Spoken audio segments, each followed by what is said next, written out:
Good morning. Thank you so much for joining this press conference. It's our annual rendezvous. We have with us today Director General Daren Tang and Sacha Wunsch-Vincent, who is one of the co-editors of the GII.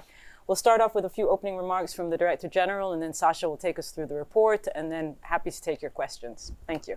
Well, thank you so much, Sama. Good morning, good afternoon, good evening to all of you, dialing in from around the world. I just want to say that welcome to the press conference for GII 2022.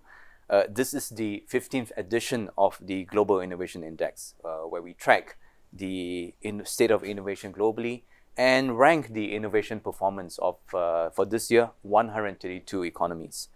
As my colleague Sacha will develop in more detail, what we find is that, and what the report talks about this year, is that the global innovation economy is at a crossroads this year. On the one hand, science and innovation investments and indicators such as R&D investments surged or grew in 2021, performing strongly even at the height of the pandemic. Other data, including IP filings and so on and so forth, also grew strongly. Now, this is counter or contrary to what we expect, because in the previous two downturns, in 2001, after the dot-com bust, as well as after the 2008 financial crisis, the metrics for innovation dropped. However, we've seen that's not to be the case for the last 2 years. In fact, the report shows that investments in global research and development in 2020, 2 years ago, grew at a rate of 3.3%. Top corporate R&D spenders, in other words, the most innovative firms worldwide, increased their R&D spending by nearly 10% last year in 2021. Which is higher than pre-pandemic growth. And in last year as well, we saw a historic increase in venture capital activity, with the number of such deals around the world increasing by almost 50%. And an example of the globalization of such trends, the venture capital investment growth more than quadrupled in Africa and Latin America over the last 12 months.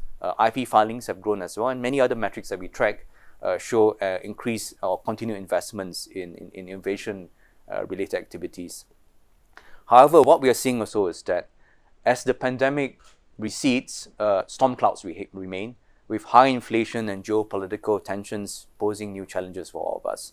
I think that's the reason why, while WIPO welcomes the continued investments in innovation, we think that now the world needs to start paying more attention to translation of these investments into economic and social impact. And quality and value will become as critical to success for the world and for countries as quantity and scale. And in such a world, I think what we need to do is that we need to work together. We need to work together to pay attention to innovation, to see how innovation goes down to the ground and can create benefits for people on the ground. We have to see how innovation policies can be better put together. And I think the Global Innovation Index, the report, hopefully will help policymakers, and anyone else who's interested in the state of innovation, right, to design the right interventions to help make innovation impactful. So with that introduction, I'm very happy to pass the floor to my colleague, Sacha, one of the co-editors of the GII. I think many of you know Sacha. He's been helping us and fronting these press conferences for the last few years. Sacha, over to you, please. Thank you, Director General. Let me make 3 points also, picking up a little bit on the points you made, Director General. So first, as you noted, the state of global innovation is really torn between two forces. So on the one hand, you have innovation investments thriving. You mentioned 10% growth of the corporate R&D spenders, the top corporate R&D spenders. Now that is quite strong growth because it takes us to pre-pandemic levels. It's really an impressive comeback for the most crisis-stricken firms as well in the automotive sector, the travel sector, for example. Now, the boom in venture capital is really what is most surprising to us. Also, historically speaking, you would have expected that venture capital is literally swiped out, and the opposite happened, as you said. The levels of venture capital that we saw were the levels that we saw during internet boom years. And this venture capital indeed went to new places that you mentioned, Asia, Latin America, and Africa. This is quite exciting because venture capital was really often a little bit the missing piece, in stimulating and fueling innovation ecosystems beyond rich economies. On the other hand, 2022 is not reassuring. We're going from one pandemic crisis to the next. In the press release, we say double whammy for this. And we already see a relatively strong downward impact on venture capital. So the points that I just cherished essentially are taking a hit with declines of 25-35% on the value or the amount of deals compared to the second quarter of 2021. And I think the predictions are that the third quarter of 2022 is going to be even worse. Now, the top companies and nations will continue to thrive, most probably. The real issue here is what is at stake for innovation systems of more fragile and developing economies. This is really, and in the discussion we can get back to this, that is a little bit more troublesome for us. A second, as the Director General said, we are cherishing large innovation investment numbers and resilience in the crisis. Certainly that's a good thing. But according to the GII 2022, these investments do not have the impact they could have or should have. And this is mostly, as Daren said, linked to too slow diffusion of technology. There's a few examples in the report. The prices of renewable energies or electric batteries are not dropping fast enough. New technologies, including AI, artificial intelligence, are diffusing too slowly. Productivity, and this is really also the theme of this year's report, it's really our best measure. It's an imperfect measure, but our best measure of technological impact is at an all-time low. So it was really low already 2 decades before this crisis, but now we're at zero growth this year. Now, taking an optimistic view, the GII puts its hopes on 2 novel innovation waves. I can't go into detail there, but this is the digital age innovation wave and what we call the deep science innovation wave. We got a taste of this with the COVID-19 vaccines, of course, but we're hopeful for much more on this end. Now, finally, and this is my last point, of course, the GII is about innovation rankings. And we've seen, as you saw in the press release, a number of very interesting moves and also new powerhouses emerging. So the top 3 are Switzerland, again, the United States, that moves up 1, and Sweden, followed later by the United Kingdom and the Netherlands. China climbs to 11th and is now really at the door of the top 10. So we've been used to upward trajectory of China for a while now. It's really still the only middle income economy having made it that far. So beyond China, we at WIPO, of course, are on the lookout for new innovation powerhouses. So for us, this is much more just than a ranking, right? Somebody overtaking somebody else. We really want mature innovation ecosystems to develop and thrive, right? And thrive in collaboration. And on that front, we see the biggest moves in Asia still. In Türkiye, Türkiye is with India now for the first time in the top 40 this year. So that's a big deal for us. Some interesting upward moves happen in Latin America and Africa too. So Chile is the only Latin America country in the top 50, followed by Brazil, which is really a big heavyweight, right, in terms of the international global landscape. So that's excellent news, and I think it's a new phenomenon, and Mexico. Finally, several developing countries are performing above expectations relative to their level of development. So these are, of course, countries which are which have GDP per capita which are lower. 8 of innovation overperformers are, and that's good news, from sub-Saharan Africa, with Kenya, Rwanda, and Mozambique in the lead. It's really good news for us, and we are happy to see that lots of things are happening on the African continent, and not all of this is measured, really. So examples that we find are in fintech, health, and environmental innovations. And the fresh flow that the Director General mentioned of VC into these regions over the last years has really given fresh oxygen. And our hope really today, and this is my last point, is that this oxygen will not be cut off by the downfall of venture capital that we're seeing now and that we might see in the next quarter of 2022. So this is our most salient findings. Over to you, Samar. Thank you. Thank you. Questions?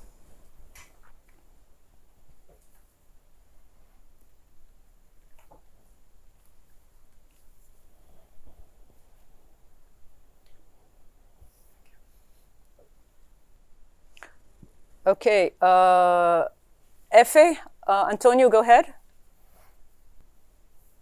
How can I?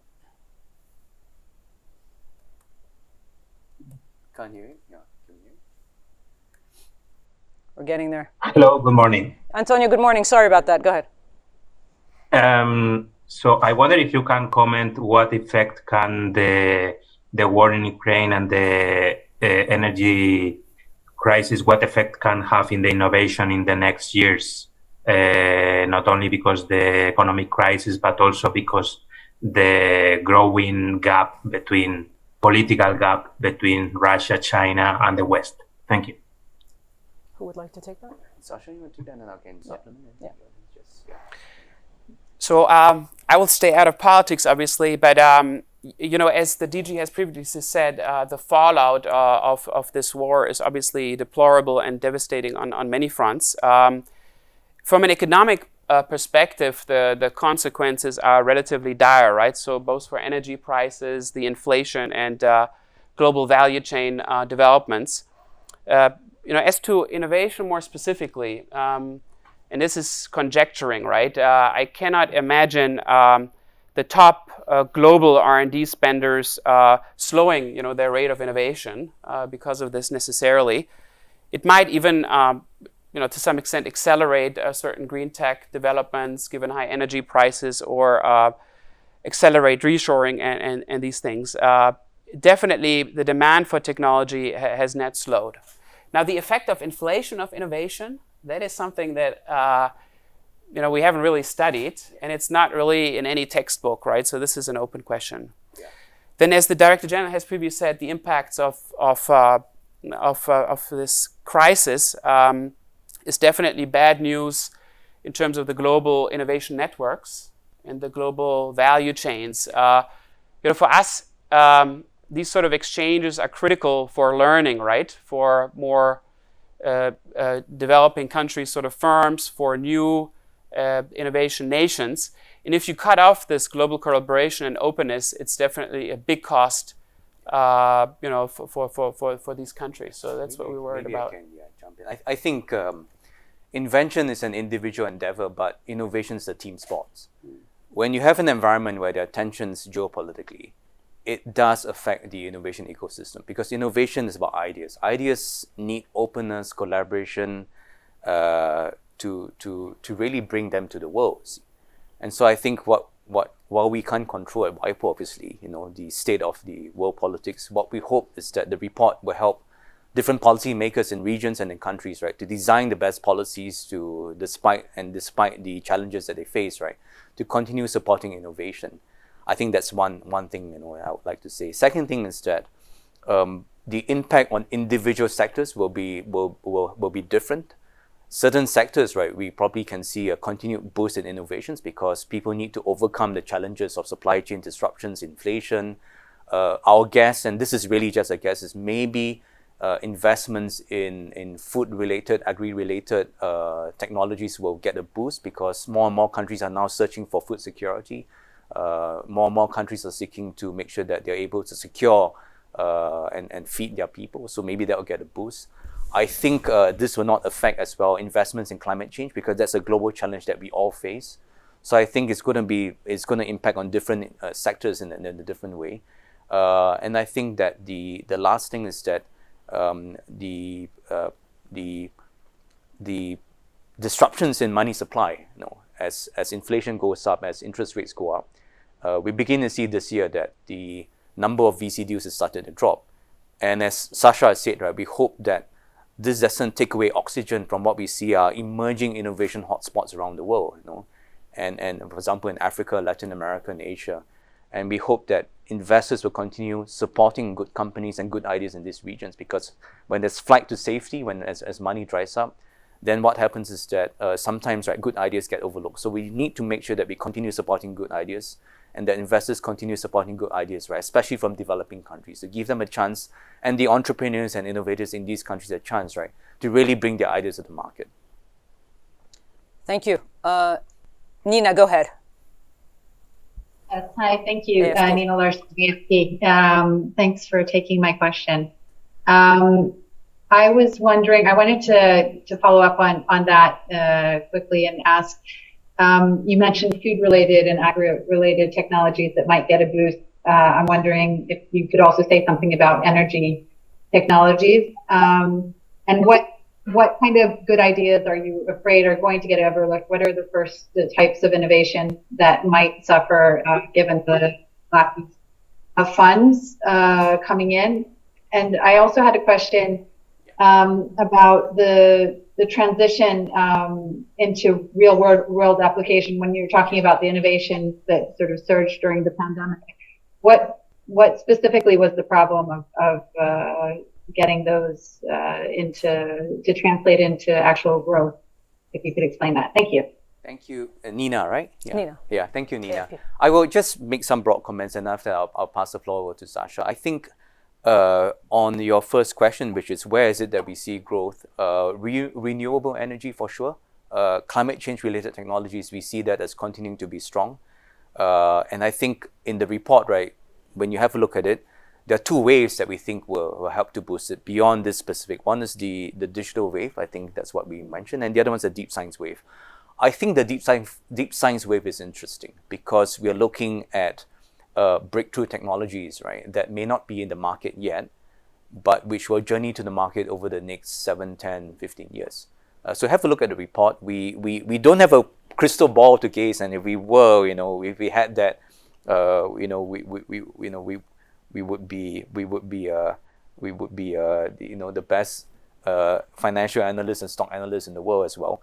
But I think we do see certain big trends, and we want to highlight that to all of you.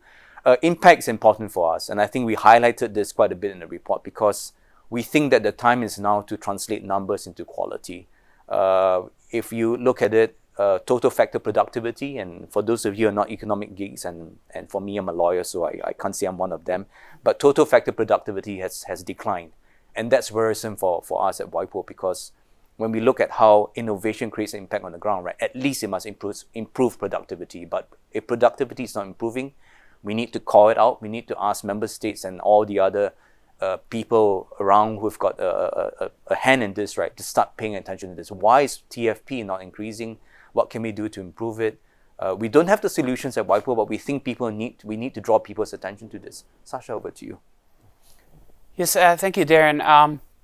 Maybe some complementary points. So on green technologies, if we know one thing is that increasing energy prices usually drive the uptake of green technologies massively. So this is why in the last years before this conflict, the declining prices of energy had actually quite a negative effect on the uptake of green technologies. And the pandemic also helped to. We saw a drop in investments in fossil fuels too. I remember seeing that absolutely, data. Yeah, absolutely. Yeah. So the problem now is that despite of these high energy prices, other costs have risen so much to slow, in fact, the development of green technologies too. I mean, think about electric vehicles and the prices of electric batteries, the inflation that these products have seen. And the same is true for many insulation equipments for insulating houses and so forth. So there's a funny sort of like not very productive, high cost impact on the uptake of green technologies. So that's would be my first point. Then on your question on the deep science wave. So this is something, and this is about using biotechnology, nanotechnology, and sort of like real basic research sciences for real products in transport and food. This is something we've been waiting for probably 2 decades, right? I mean, biotech taking over from ICTs. We feel that this might now really be happening. So despite of all the scarcity and crisis we see today, the linkage between the lab to the marketplace has somehow been accelerated and maybe shortened. And then on the costs of this, last point, there I'm really worried again about emerging clusters, as Director General said. So you see, if you are an emerging innovation country or nation, the only way to learn is to be integrated in a global value chain, right? To produce, manufacture products for companies of, let's say, the West or the North, or to offer knowledge-intensive services across borders, right? Think about our Bangalore's and et cetera, how India actually grew to what it is today. And both of these things are reduced to, if not zero, very low levels because of the crisis. So this is really the major problem from our point of view. Thank you, Sacha and Director General. Musa, go ahead, please.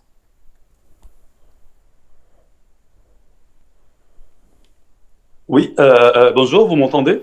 On vous entend, oui. Je peux parler en français? Je peux traduire, oui, bien sûr, il n'y a pas de problème. Le directeur général comprend un peu le français quand même, mais allez-y. D'accord, je pose mes questions en français et puis vous répondez en anglais si vous voulez, bien sûr. C'est parfait. Alors, c'est Moussa Assi de la chaîne d'information Al Mayadeen.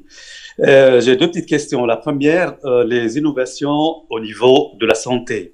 Est-ce qu'ils sont liés à des nouvelles thématiques? C'est-à-dire, on a retrouvé des nouveaux médicaments pour remédier dans le domaine de la santé, ou bien l'innovation s'était concentrée seulement sur le vaccin contre Covid. Qu'est-ce qu'il y a de nouveau dans le domaine de la santé? Ma deuxième question, il y a des pays qui ont progressé, donc en dehors des pays qu'on sait d'habitude, comme la Suisse, les États-Unis, la Grande-Bretagne, autres. On parle par exemple de la Turquie qui a progressé, il est au niveau 37, l'Iran au niveau 53. J'aimerais savoir spécialement pour l'Iran. Donc l'Iran était à quel niveau avant le 53 et dans quel domaine vraiment il y a eu des innovations en Iran? Et s'il y a quelque chose aussi, le Middle East, les pays arabes, est-ce qu'on remarque un progrès dans ce domaine? Merci. Merci. So the first question about health innovations, was it simply within the context of COVID, or have there been other health innovations? If we can talk a bit about the types of health innovations that we've seen. Mm-hmm.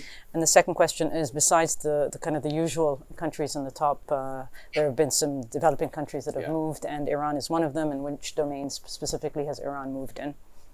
So okay. Maybe Sacha, can you take these questions, or maybe let me frame both these questions, and then after that we'll let Sacha to merci.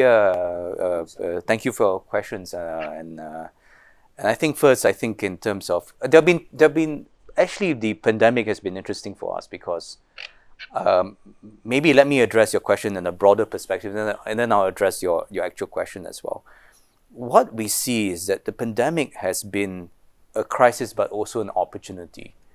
It's been a crisis because it has disrupted lives and taken lives and disrupted livelihoods, but also it has made many companies and many countries to reimagine and to look for new sources of growth. So we think that what's happening, and this is our thesis, of course, we think that what's happening is that because of the pandemic, right, countries and enterprises are turning more to innovation, technology, digitalization, entrepreneurship as engines of growth. And therefore, that's the reason why it's not just R&D, which is connected to science and technology and industrialization, but also in other areas. For example, in entrepreneurial activity, you see growth. And you see in the report that the number of trademarks filed is the largest ever in the world. And this also partly answers the question of Iran, which last year received the third largest number of trademark applications in the world after China and the US. And that's because it seems to be that many Iranian companies and entrepreneurs are filing trademarks right before the Iranian National IP Office. So this is an indication that people are reimagining what it means to grow themselves, what it means to grow their economies. And then the answer increasingly is technology, innovation, creativity, entrepreneurship, these things are getting more interesting and becoming more and more central to most economies.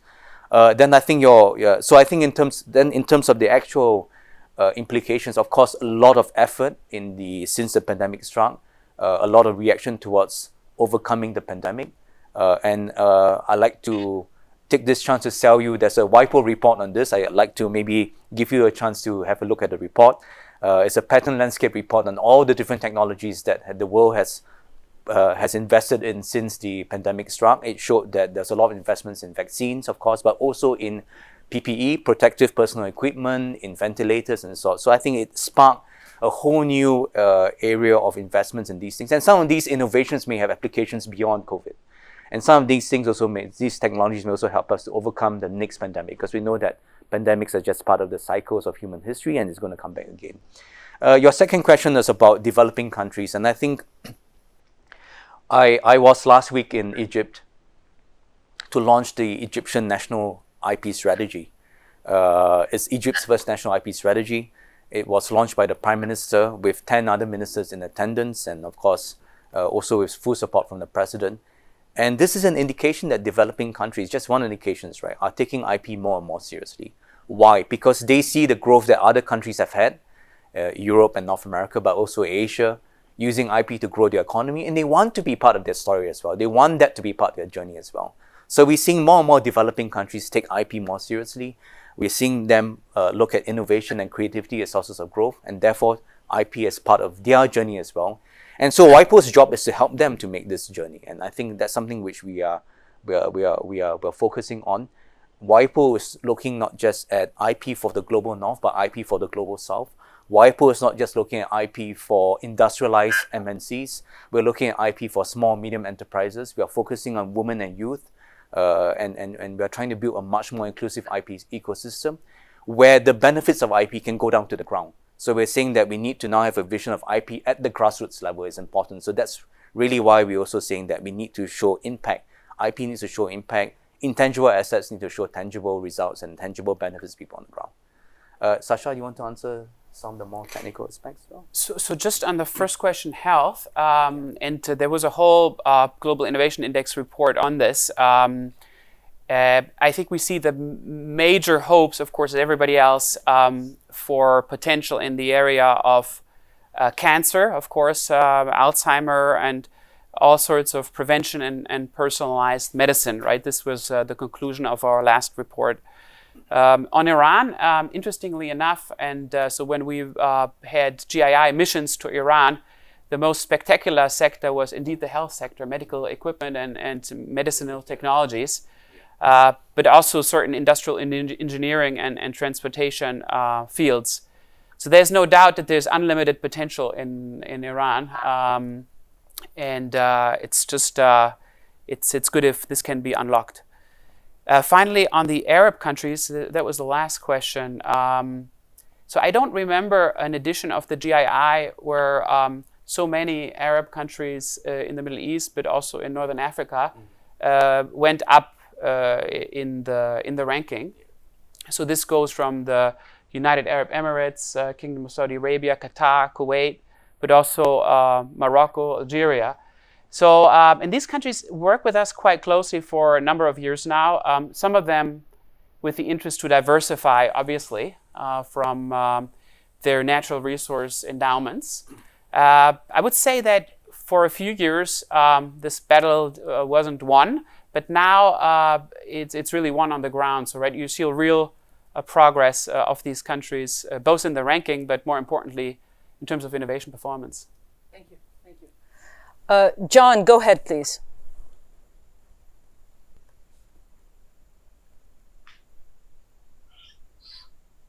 Can you hear me there? Yes, we can. Great. Yes, good morning. I was interested to get a bit of a breakdown of all this research globally and innovation. If you can give us a breakdown, how much of this innovation is publicly funded and how much is funded by the private sector, the corporate sector? And I'm interested in the venture capital, in which areas or which industries or service sectors it's going globally.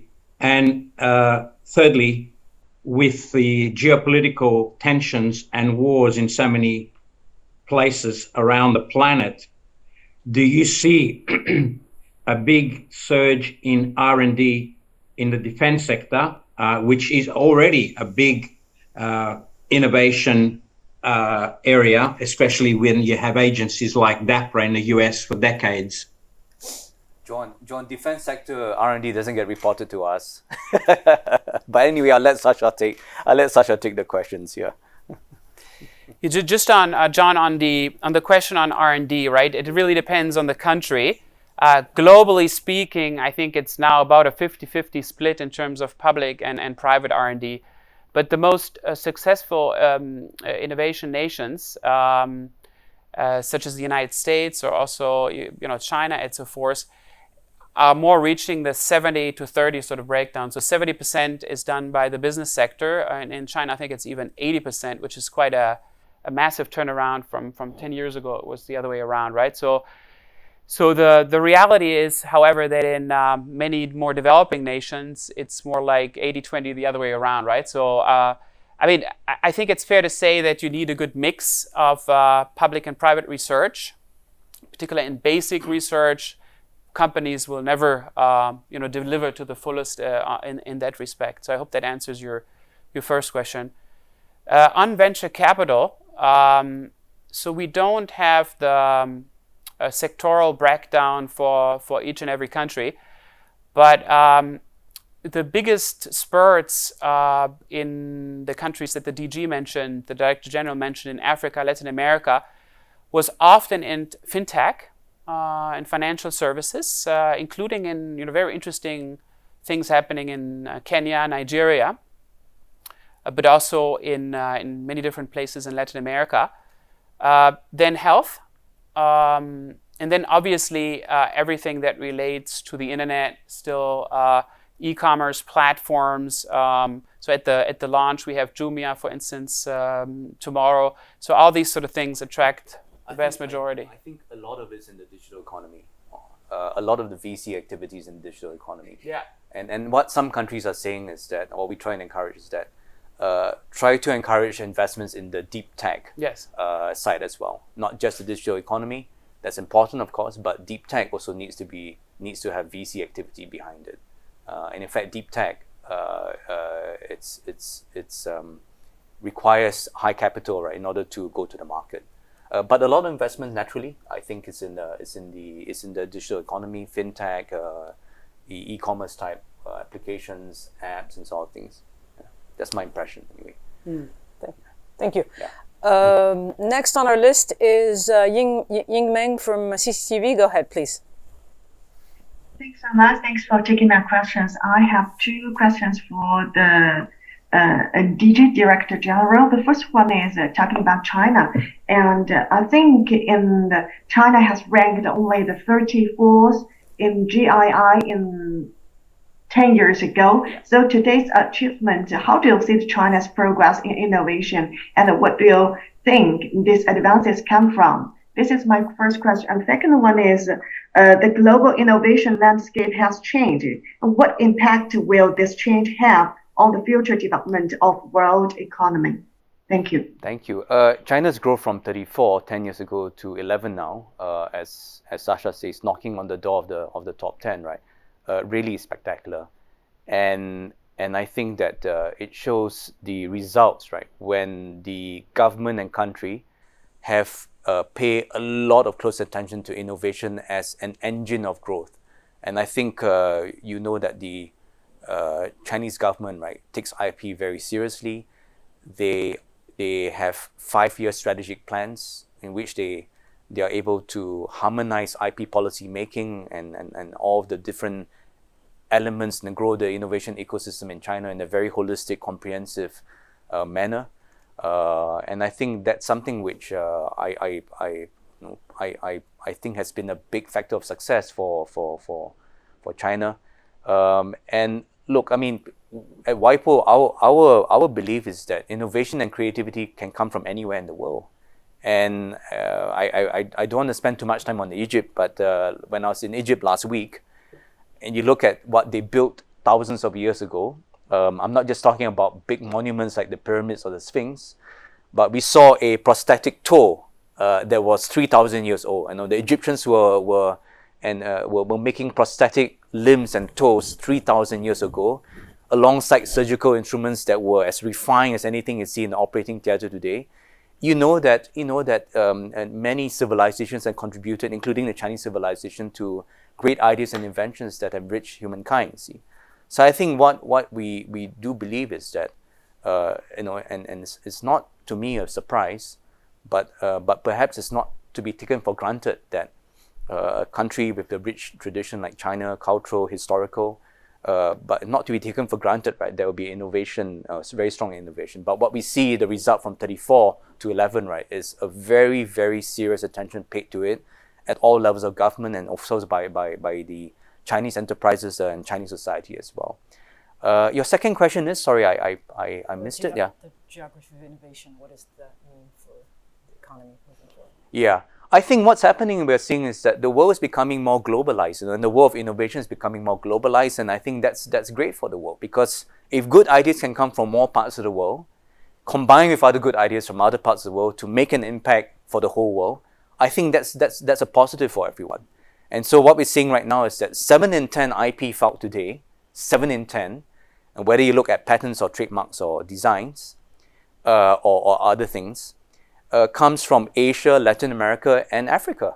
And I think that's great, because what it means is that these are the regions of the world with large populations, huge economies, emerging, hungry, and they are beginning to take part and to shape the global innovation landscape. So I see this as a trend that is a positive for the world, and I think this is something which I believe will continue.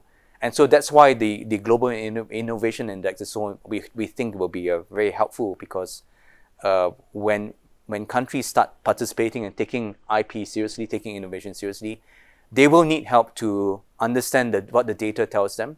They will need help to understand what are the metrics telling them, and then design the best interventions for each country. And each country will have different interventions, different policy reactions, in order to make innovation benefit their people and to work with other regions as well. Sacha, I don't know anything you want to add to that, but just on China, I think. I mean, the real question was, of course, so China already became the factory of the world, and then that was hard enough. But then the question 10 years ago or so was how to move to being able to ideate or use intellectual property and so forth, and then later how to move from quantity to quality, really. And I think that transition, we can now say, is pretty much over and has been achieved. So if you look at R&D spending, in China, it's now 2.5% of GDP, at the level of, even higher than many OECD-type economies. And then if you look at the companies, the corporate sector, so I mentioned this turnaround from 80% the government to now 20% the government and 80% the companies. And if you look at the intangible asset intensity of these companies, and I'm talking about Huawei, Alibaba, Tencent, and also many new Chinese companies emerging in the transport sector.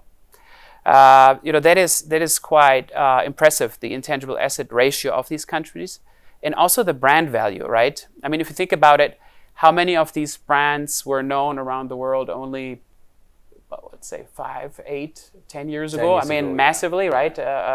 And this is now, this I think was the biggest challenge, but on that front as well, China has achieved a lot of things in short time. Thank you. Louise, WTR, go ahead, please.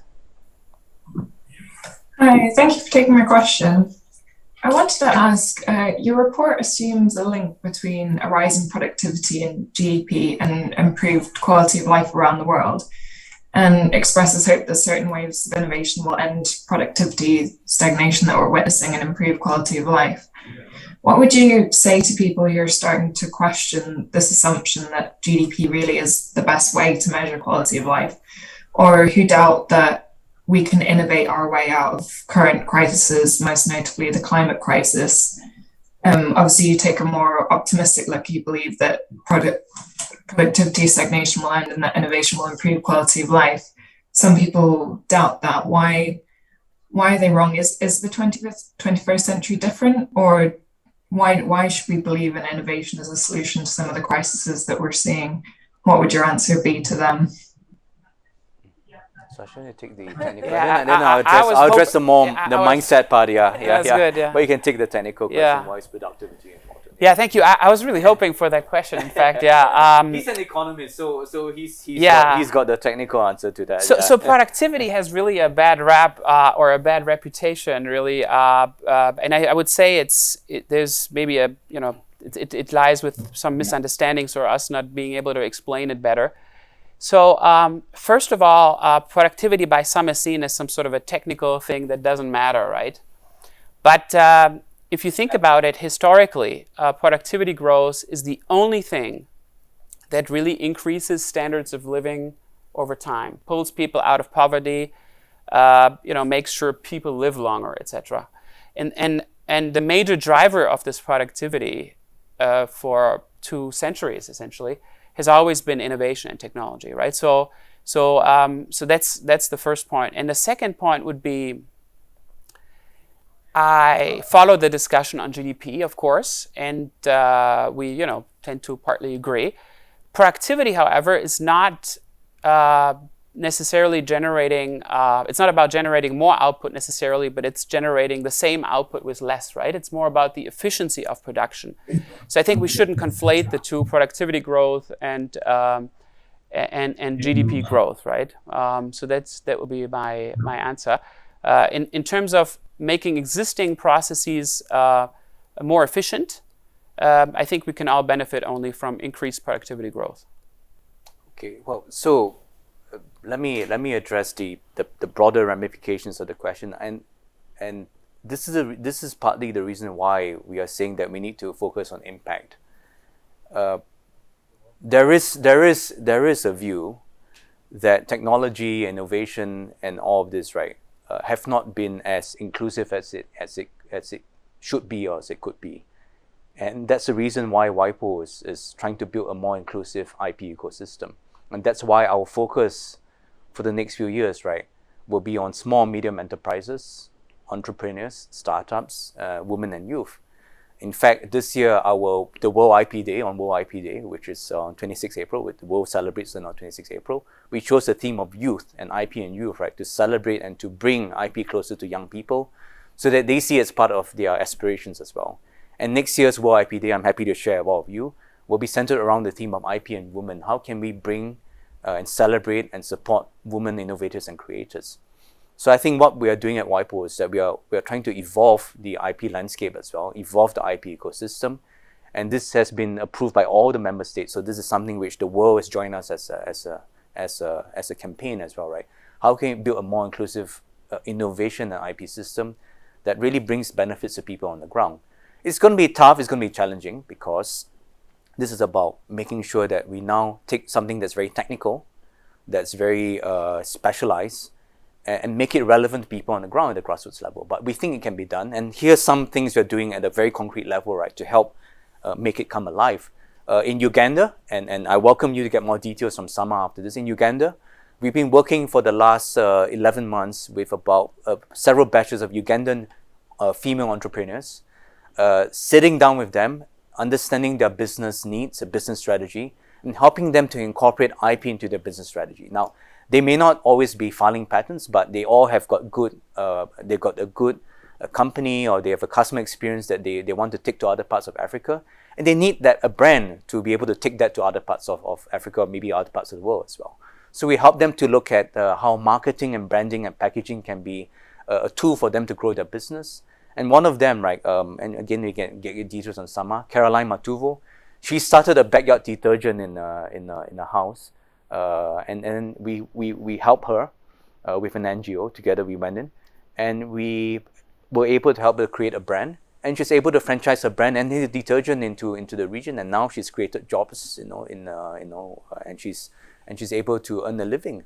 So this is the way in which we're trying to, I suppose, one community at a time, right, work with partners to change the perception, right, that innovation and IP only helps to only benefits those who are in positions of privilege and power and and money, right, to get even more, see, but to try to support those, right, who need our help, see. So I think that's the reason why WIPO is transforming itself from a technical agency to a developmental agency. We want to really help and build a more inclusive IP ecosystem.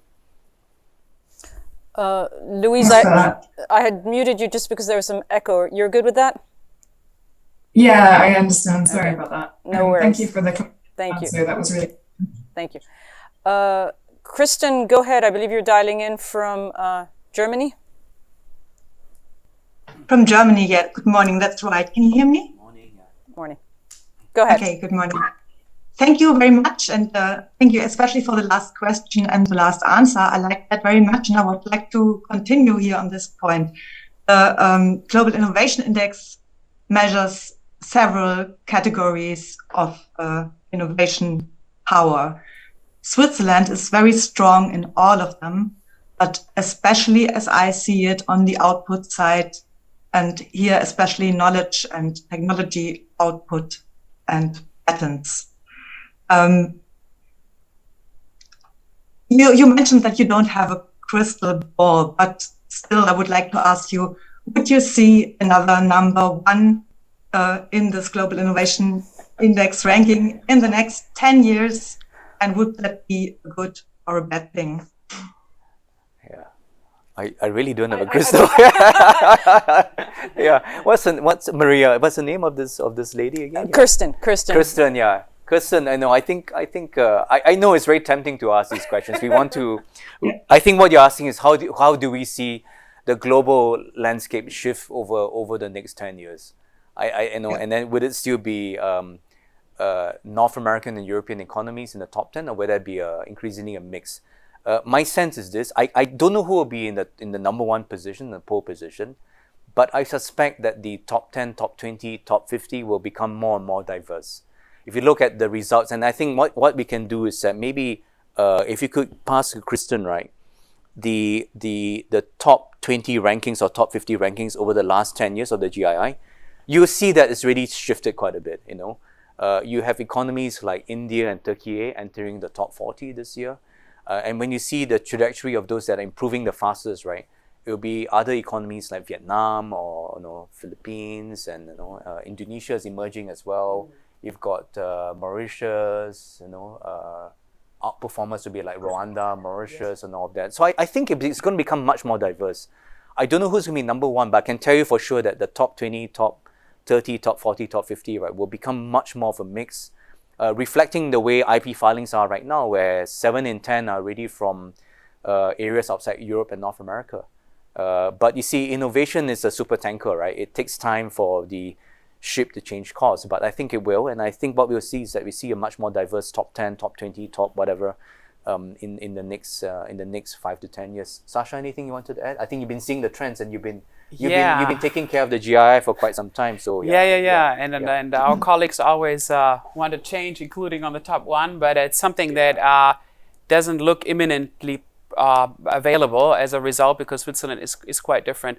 Let me actually contrast, because you're from Germany, Switzerland and Germany a little bit. I haven't understood from which media source you are, but the distinguishing factor between, or at least the main strength of Switzerland is really the interplay, the fast and interplay between the various innovation actors, right? So there's extremely strong and excellent research. It's easy to spin this research out onto the marketplace from universities directly to finance it. And actually bring it onto the marketplace, and then in fact bring it onto the global marketplace, right? So the Swiss, although Swiss will say themselves they are slow, but actually it's the opposite, right? In this scenario, they are extremely fast in working together with strong linkages between innovation actors. And this is what the larger economies sometimes, or the emerging economies, struggle more with. I mean, it's also partly due to geography. But in the case of Germany, for instance, we've seen very interesting positive progress on this front. If you think about the role of the technical universities in driving innovation in the marketplace, the Excellence Initiative in Germany, what's going on in the clusters of Cologne, Berlin, or Munich, the TUM, etc. It's been relatively phenomenal. And so you see it in the ranking 2 of Germany, up by 1. I think one thing we do notice when we see countries do well in the index is that they're able to form connections between all the different stakeholders. Because you see, innovation is an ecosystem. It's really, I come from Singapore, so I like to use a rainforest analogy. It's a rainforest. And in a healthy ecosystem, all the different elements are able to interact and to react to each other, right, in quite a seamless manner. And I think that's one of the things that countries that do well with this, right, do well. You see, there's a good, for example, there's good connection between the research community and industry. There is good links between the professionals, IP professionals, and maybe the financiers, and so on and so forth. These are the things that we see are quite unique in the countries, or not unique, that countries that do well in the innovation index tend to do very well. See, so I think back to your original question, I can't predict what's going to be the number one, but I can say that I think it's going to become much more diverse because countries are getting better and better in this from outside the usual innovation powerhouses of Europe and North America. Thank you. Thank you. Thank you, Kristen. Lisa Schlein, go ahead. It's good to have you on board here. And you, so nice to see you, Samar. It's been forever. You guys aren't turning on. Someone's being nice to Samar. For once, someone's being nice to Samar. Yeah. You guys turned it. Samar is special. What can I say? You know, we're going to come back to the Palais and do these in the Palais. We miss you guys. Or have you guys all come over? Go ahead, Lisa. Well, have mask will travel. Excellent. And thank you for this interesting briefing, I must say. I've learned a lot. That's unusual. I have a couple of questions for you. By the way, this is Voice of America, okay? First, would you elaborate on the situation in sub-Saharan Africa, why the countries, some countries are performing above your expectations, I guess, above level, and what are the main innovations, the best performing areas for these countries? Why are they doing so well? And then just a quick question on the United States. Was the U.S. in second position last year as well? I don't know whether it's moved up in the rankings at all.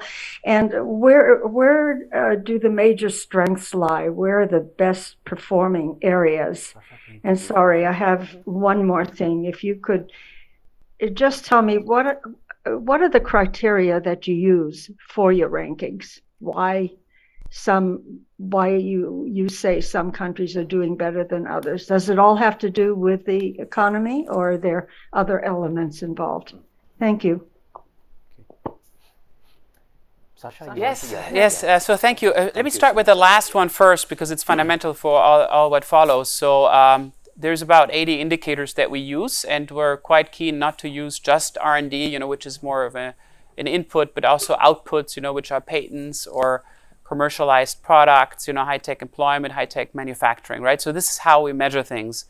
Now to your first question, overperformance for us means that relative to your level of development, and this is GDP per capita, so how wealthy, how developed is a particular country, and then to look what innovation rank you have. And these things should move together, right? You are a rich country, the United States or Switzerland, you should be number 1 or 2.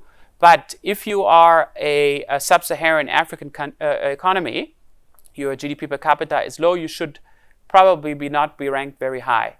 So there is some countries in sub-Saharan Africa, and actually a lot, it's 8 in total, as I said, break away from this pattern, right? And some of them actually do for a number of years, and it's Kenya, Rwanda, and a lot, and then a few others joining this year too. So what it means is that despite their level of development, in all the 80 indicators that we have, they do better than expected. It means the governments have made innovation a priority, even way before, not awaiting the level of development to go up, but actually understanding that it's a major driver of development, And this is really a fundamental change to maybe policy making 20 or so years ago, when we said, well, first, let's settle the infrastructure, let's settle the education system, and only then, when you've matured, So that's a big change.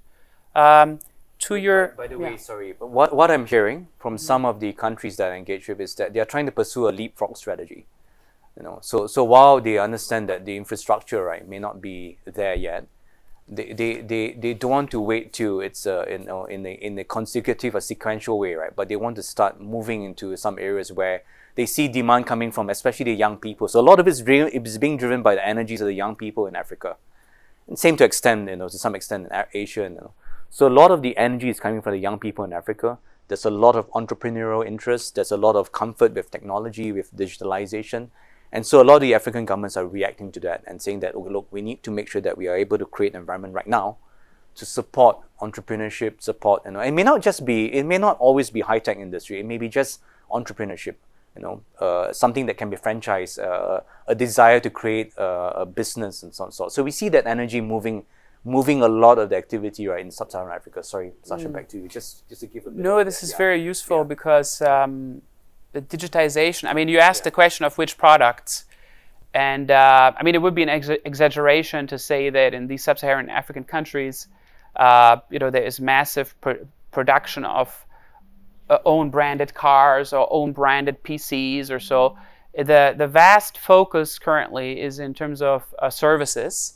And it can be financial services, banking sort of services, very interesting software services, health-related services in the organization of health services. So that's the current focus. It's grassroots innovation. That's what's happening. There's a lot of grassroots innovation, and I want to I know when we talk about IP, we tend to fixate on high value patents, super high tech technology, right? But we must remember that IP also connects with brands, it connects with designs, it connects with music and art, and all these things are ways for people to earn a living as well. And I just want to also take this chance to say, so in many of these areas in these countries, when we talk about IP, we're not just talking about high tech patents. We're talking about brands and designs, marketing, entrepreneurship. And these things are very important as well. And these things are part of the innovation ecosystem as well. Thank you. On the US, on the US side, yeah, because your Voices of America. So US went up this year from 3 to 2, and it's the first time I can now remember off the top of my head that it has reached this position. In fact, it has actually been on an upward trajectory for a number of years now. It's still an uncontested leader really in many of the variables that we use, really number one, and shares that spot sometimes with China.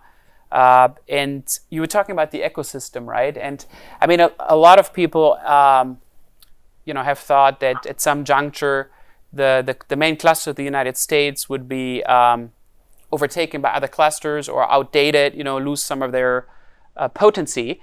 But based on the GII of WIPO in 2022, we can say the opposite really happened, right? So at a very high level of R&D expenditures, patent filings, receipts for intellectual property rights, intangible asset ratios, the US is actually notched up even higher, right? So if you're already running fast, it's harder to run even faster. So this is what is really happening, and it's unparalleled. I mean, think about the MIT, Stanfords, the Apples, the all these sort of companies that collaborate. So I think that if anything, the US has accelerated rather than decelerated, despite of this international competition. Lisa, I would say this in a nutshell. The US is the most well-oiled machine we see in the world for moving an idea to the market. That's the US, and that's the strength of the US. The GII measures many other factors and many other metrics though. And on some of these, right, I think that's where the Swiss are able to edge ahead of the US, and some of these are more like, I suppose, social. You would say they're almost social related education system and this sort of things. But in terms of the ability to move an idea to the market, the US is still the most well-oiled machine for that. Thank you. Yeah. Okay, do I dare give the floor again to John Zaragoza to wrap this up? I guess I will. Go ahead. Go ahead, John. Yeah. Are you threatening me so much? Well, I've got a follow-up question to what Sacha mentioned earlier. He mentioned that there could be an element of reshoring going forward in what industries or service sectors do you see this reshoring, and what would be the driver? Is it geopolitical concerns or concerns about supply chains or what? And I've got a second question. I know WIPO is very involved in the last few years of the pandemic, of the COVID-related innovation in vaccines, therapeutics, and diagnostics. How much has been led by R&D by the corporate sector, and how much by government infusion of funds? Yeah. So on the first question, I was thinking about this point, in fact, in the context of the United States, because if you think about it, I didn't get to weaknesses of the US, but some observers would have noted that high-tech manufacturing and manufacturing in general is no longer taking place in high-income economies, right? And this is actually, in the GII, the US has a small weakness for this. And this is precisely what might be changing now, or in fact, I think is changing, right? So all of these economies, I'm thinking particularly the automotive sector, the IT, hardware, and semiconductor sector. It's probably also clean technologies, right? Down to solar panels and so forth, might be a massive reshoring, which is facilitated by the digital age wave. You remember that we mentioned earlier on, because a lot of these things with artificial intelligence, and more productive supply chains and factories can actually be produced at so-called home, right? Now, whether that's a good thing for the global economy or not, that remains to be seen. Because definitely at WIPO we wouldn't, be of the opinion that autarky, in a sense, of nations is the best way forward. Yeah. I think his second question was on the R&D funding R&D. for vaccines and what's the proportion of that? Yeah. Public to private? Or? Public to private. Do we have the data, or is that more of WHO? Yeah. No, I mean, Yeah. My colleague Carsten Fink would know much more about this. Yeah. But look, we can get him the data after this. Yeah. Yeah. John, we can get you the data after this, but we may not have. That's fine. Yeah, That's the fine. data of the. We have the data on the patents and some of the IP around it. Yeah. We may not have the data off the top of our head on the funding split, public, private, and all. Yeah. What's clear is that none of these vaccines have come to existence without any public research sort of spillover. Yeah. You see this in the United States, but also in the history of BioNTech and so forth. But I think my colleague Carsten Fink would be a better placed to answer this one. Definitely. So thank you very much. I think we're good. There's just a couple of things before we go. The report is quite dense. We have country briefs that have been prepared by the team, which is really, really helpful. We're trying to go paperless in the organization, so we haven't printed these reports, but if you're dying to get one, which I know John Zaracostas is dying to get one, he can drop by and pick one up. So that's about the country briefs. Feel free to just email Ed or myself and we'll send them to you. Second of all, you're all welcome to the launch tomorrow. There are going to be a couple of very interesting panels chaired with the Director General. The other co-editors will be available. So please join. It'll be virtual, but welcome to come over here. We'd love to see you at WIPO. The embargo is tomorrow at 8 a.m., so just if you can keep that in mind. And of course, all of the... 8 a.m. Geneva time. 8 a.m. Geneva this time, is an international crowd. That's right. Yeah. And if you want any more in-depth interviews, Sacha and his team are available to get your teeth into this report. Maybe Sama, could I just say something Please. to since I have everyone, I think, well, first of all, thank you for wherever you are in the world, tuning in to us to give us a chance to share with you in advance, right, what this year's GI is about. Thank you for your questions. I think you've heard me say it quite a few times, right, that this is a new WIPO. We are not here to do business as usual. We're here to build a different global IP ecosystem. So if after this, what we have said piques your interest, tickles your curiosity, right, reach out to us. We'd love to engage with you, to tell you more about what we're doing, to tell you more about our future agenda.